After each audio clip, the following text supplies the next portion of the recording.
This is the final video to fix the auto reframe sequence grayed out issue in Premiere Pro. And if you've been stuck staring at a grayed out button, you're not alone. Are you struggling to reframe your clips automatically but can't click the option?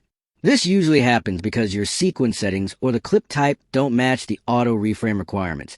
And many tutorials online make it look complicated with unnecessary steps. But today on Rexish, I'll show you a simple trick that works instantly. Just make sure your sequence is set to a supported preset and your clips are properly nested. Then the auto reframe button will light up without any extra hassle. If you want, comment below and I'll make a full step-by-step guide showing exactly how to fix this every time, so you never get stuck with a grayed out auto reframe again.